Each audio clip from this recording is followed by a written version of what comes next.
Hi viewers, welcome to our channel. So రీసెంట్గా జగన్మోహన్ రెడ్డి గారు అంటే షర్మిల గారు కాంగ్రెస్ పార్టీ చీఫ్గా అయినప్పుడు కాంగ్రెస్ పార్టీ షర్మిలను చేర్చుకొని ఫ్యామిలీల మధ్య చిచ్చు పెడుతుంది అని చెప్పేసి కాంగ్రెస్ పార్టీ పైన కొన్ని విమర్శలు అయితే చేయడం చూస్తున్నాం. మళ్ళీ షర్మిల గారు దీనికి బదులుగా కాంగ్రెస్ పార్టీ కాదు, మన కుటుంబంలో చిచ్చు పెట్టింది, నీ వల్లే మన కుటుంబం ఈ విధంగా మొత్తం కూడా విడిపోయింది, దీనికి ఆ దేవుడు మా అమ్మే సాక్ష్యం అని కూడా షర్మిల గారు చెప్పడం చూస్తున్నాం. అంటే ఏం జరుగుతుంది షర్మిల గారికి అండ్ జగన్ గారికి వీళ్ళ మధ్య అన్న ఈ అంశం మీద డిస్కస్ చేయడానికి ప్రజెంట్ మనతో పాటు ఒక కామన్ మ్యాన్ ఉన్నారు, వారిని అడిగి తెలుసుకుందాం. So hi bro.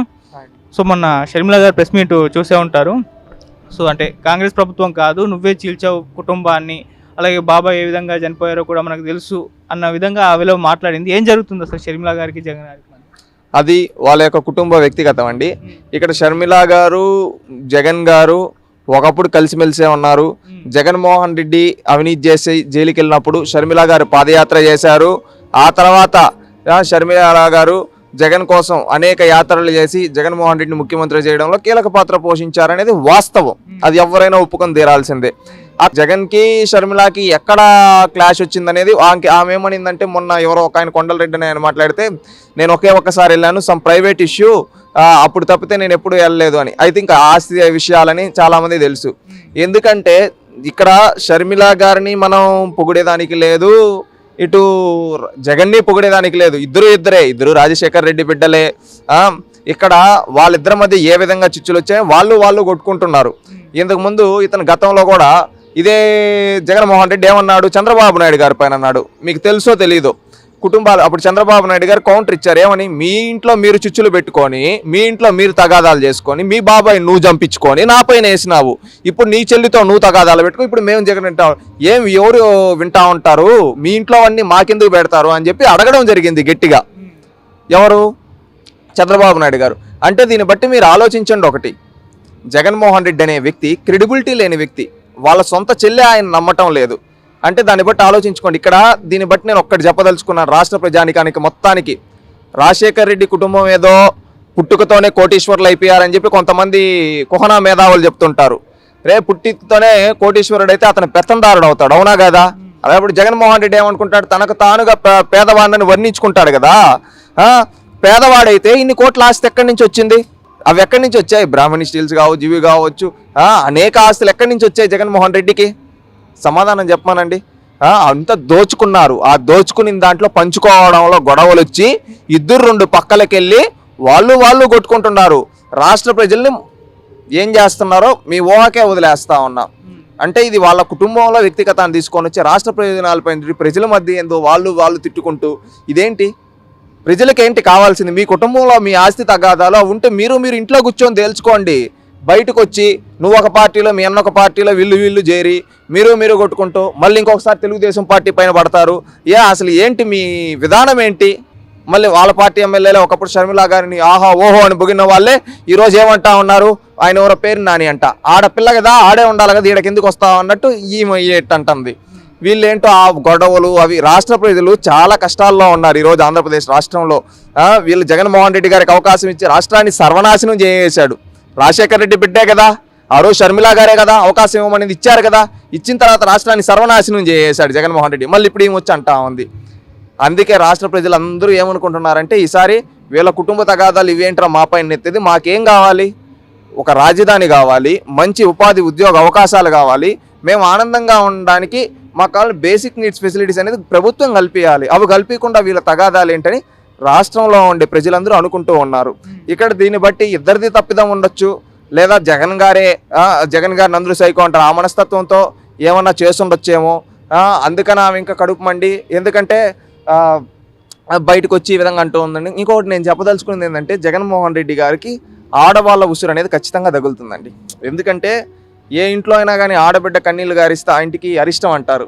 అలాంటిది తన సొంత చెల్లి కన్నీరు గారి చెల్లి, తన తల్లి వదిలేసి వెళ్ళింది. ఈ విధంగా చూసుకుంటూ పోతే ఇవన్నీ చూస్తే మనం ఎలాంటి పరిస్థితులు ఉన్నాయో మనం చూడొచ్చు. ఇంకొకటి ఏంటంటే, మూడోది, జగన్మోహన్ రెడ్డి తన ఇంట్లో వాళ్ళనే కాదు, రాష్ట్రంలో ఉండే ఎంతోమంది మహిళలను కూడా ఏదంటే ఆ విధంగా అంటే అమరావతి మహిళల్ని రోడ్ల పైన కొట్టించాడు. అది తప్పు కదా. ఈ విధంగా ఇంతమందిని కొడితే వీళ్ళంతా ఖచ్చితంగా జగన్మోహన్ రెడ్డి గారి పైన ఖచ్చితంగా బుద్ధి చెప్తారని మేము భావిస్తూ ఉన్నాం.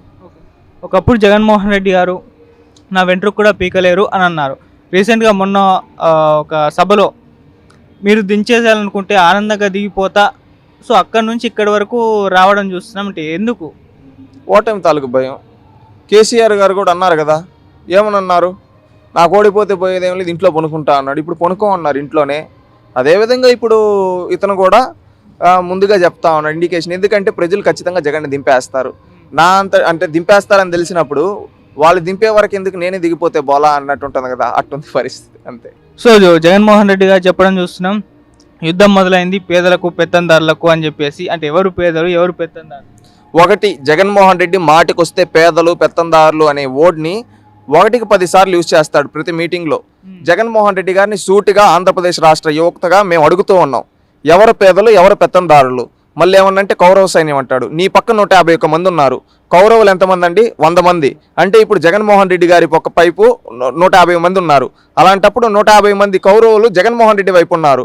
తెలుగుదేశం పార్టీకి 20 వాళ్ళలో కూడా నుంచి లాగాడు ఈ జగన్మోహన్ రెడ్డి. అంటే పాండవులు తెలుగుదేశం పార్టీ వాళ్ళు, కౌరవులకి పాండవులకి కురుక్షేత్ర యుద్ధం జరిగితే ఎవరు గెలుస్తారండి?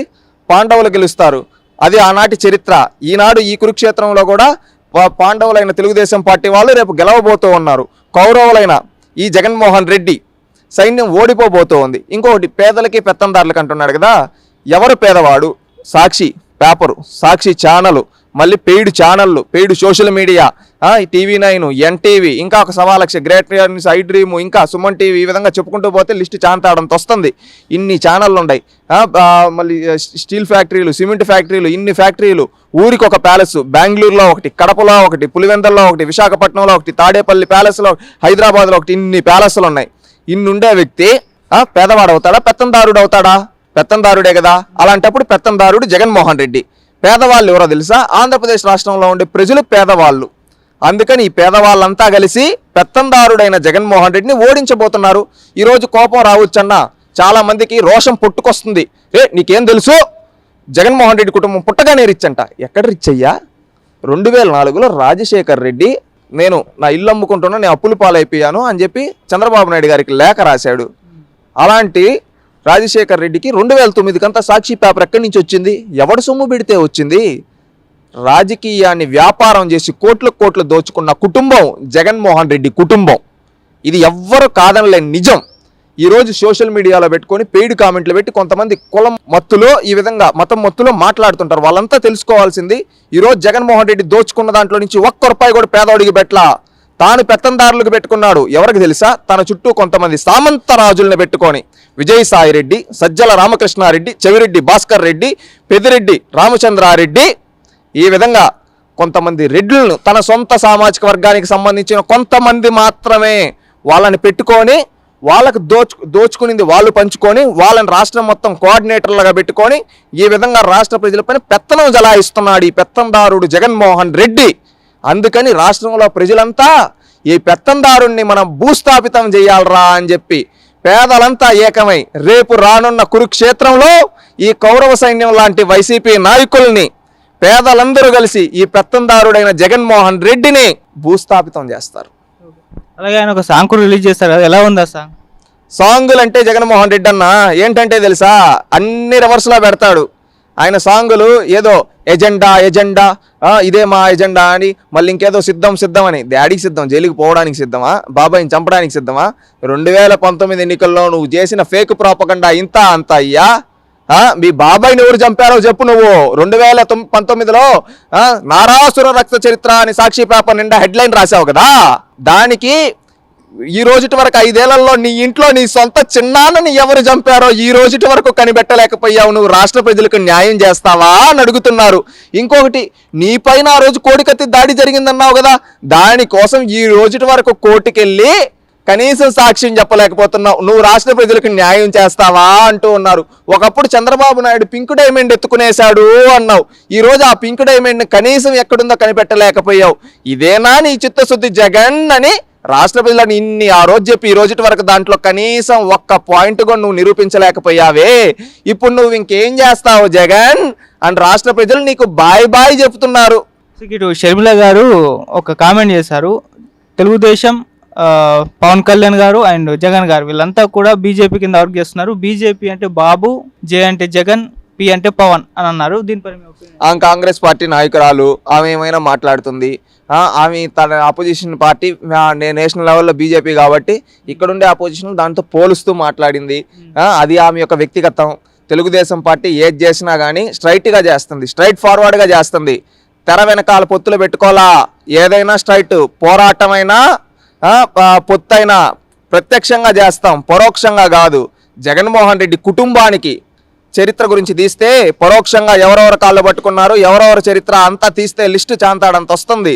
షర్మిల గారు ఆ ముండే పరిమితుల్లో ఉండి మాట్లాడితే మంచిది, రాష్ట్ర ప్రజలకి మంచిది, అందరికీ మంచిది. ఆమె పోరాడాల్సింది జగన్మోహన్ రెడ్డి గారి పైన, ప్రతిపక్షంలో ఉండే చంద్రబాబు నాయుడు గారి పైన కాదు. అది గుర్తుపెట్టుకొని, నీకు నిజంగా చిత్తశుద్ధి ఉంటే మీ అన్న కోసం నువ్వు ఆ రోజు పోరాడావు కదా, అందుకని రాష్ట్ర ప్రజలకు క్షమాపణ చెప్పమనండి ముందు ఆమెని.